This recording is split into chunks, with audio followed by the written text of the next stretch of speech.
Most people aren't aware and are asleep to how powerful AI truly is. And it's crazy to think about the fact that Elon Musk, quote unquote, the richest man in the world, has said that AI is like summoning a demon. Now, this is coming from a person that has worn the Baphomet with the upside down cross as some sort of costume, literally just a satanic costume. And he's being open about how this is summoning a demon. I mean, take that how you want to take it.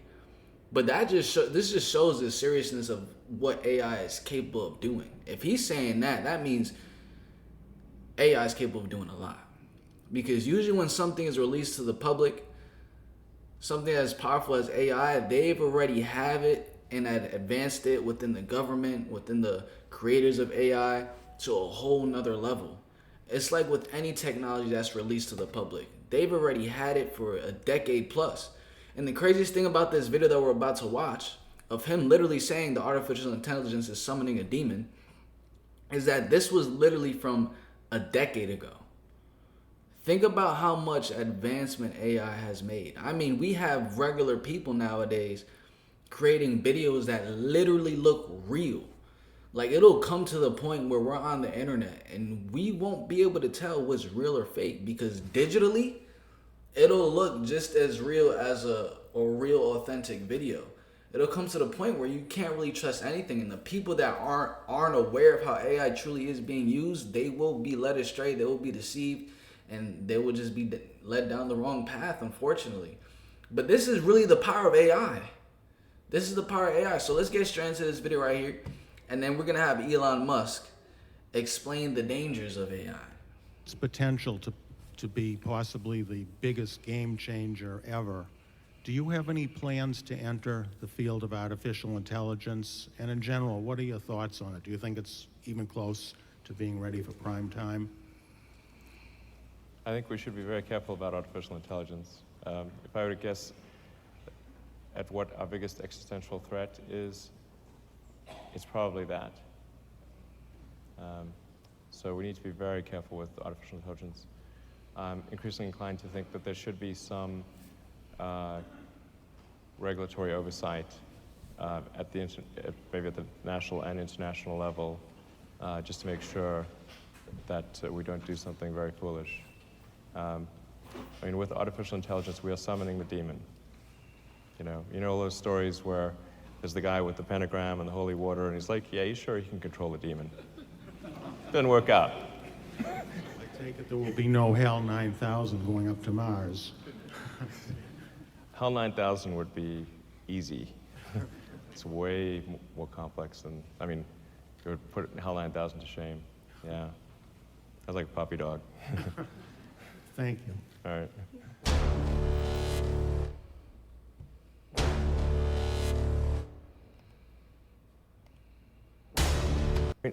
What we're trying to do with Dragon 2 is, or the new Crew Dragon design, is be able to land propulsively with precision, which I think is kind of the next generation. Like if you consider the first generation was parachutes to a water landing, then arguably sort of wings and gear, landing legs, landing gear. Then like the sort of third generation is propulsive landing with precision. I mean, if you saw a movie about the future with aliens landing, how do they land? Like that. Okay, obviously. They don't like, I mean, it'd be kind of weird if the aliens landed in the ocean with parachutes. So that's that clip. I want you guys to comment below what your thoughts on that is. And we're going to get into this video right here. Elon Musk tells Tucker potential dangers of hyper-intelligent AI. Now this video is from 2 years ago. The one that we just watched was from an entire decade ago. So all of a sudden AI is everywhere. People who weren't quite sure what it was are playing with it on their phones. Is that good or bad? Yeah, so I've been thinking about AI for a long time, since I was in college, really. It was one of the things that, the sort of 4 or 5 things I thought would really affect the future dramatically. It is fundamentally profound in that the smartest creatures, as far as we know, on this earth are humans. is our defining characteristic. Yes. We're obviously weaker than, say, chimpanzees and less agile, but we are smarter. So now what happens when something vastly smarter than the smartest person comes along in silicon form? It's very difficult to predict what will happen in that circumstance. It's called the singularity. It's, it's a singularity like a black hole. See, that's where I would disagree with him. Like, yes, AI may have like higher computing power, but I will always say that the creator of the being will always be much more intelligent. I mean, we created AI. I get what he's saying though. You can ask AI a lot of things, but who programmed AI is the question. It's always going to be human beings. The one thing AI, and I will firmly say that AI is never going to be able to have a spirit or a level of consciousness that humans have. Because you don't know what happens after that. It's hard to predict. So I think we should be cautious with AI, and I think there should be some government oversight because it affects it's a danger to the public. And so when you have things that are a danger to the public, like let's say, so food and drugs. That's why we have the Food and Drug Administration Right. and the Federal Aviation Administration, the FCC. We have these agencies to oversee things that affect the public, where there could be public Yeah, harm. but that's bullshit too. Excuse my language.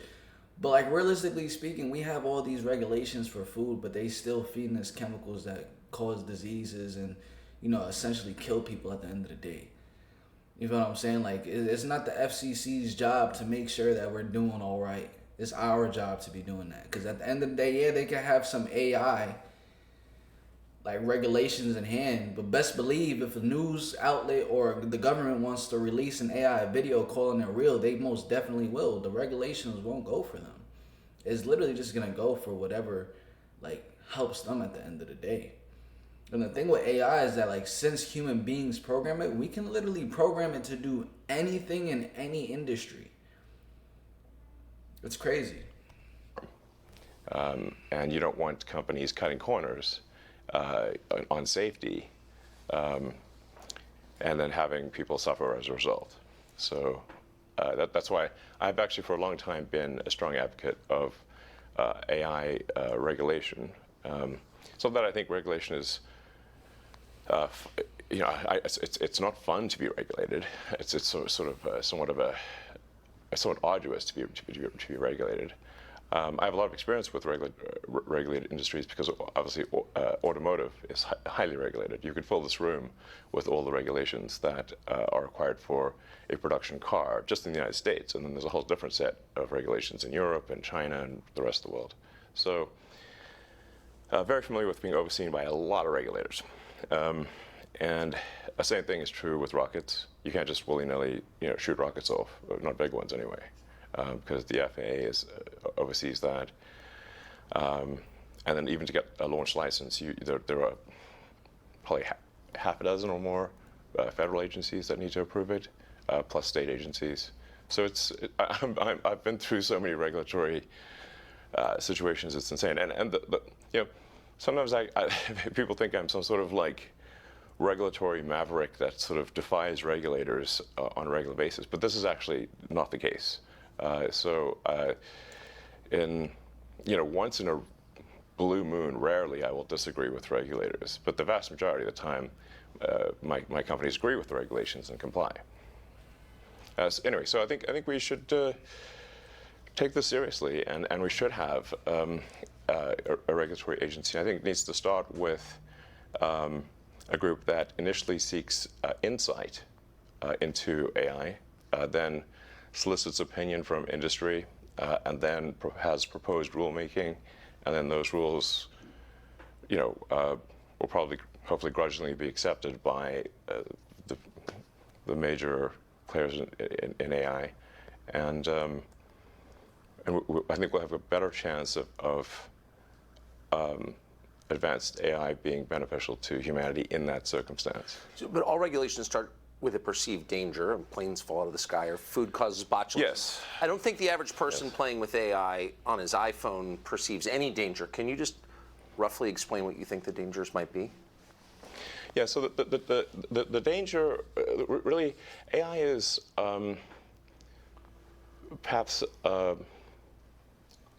more dangerous than, say, mismanaged aircraft design or production maintenance or bad car production, in the sense that it has the potential, however small one may regard that probability, but it is non-trivial. It has the potential of civilizational destruction. There's movies like Terminator, but it wouldn't quite happen like Terminator, because the intelligence would be in the data centers. Right. The robot's just the end effector.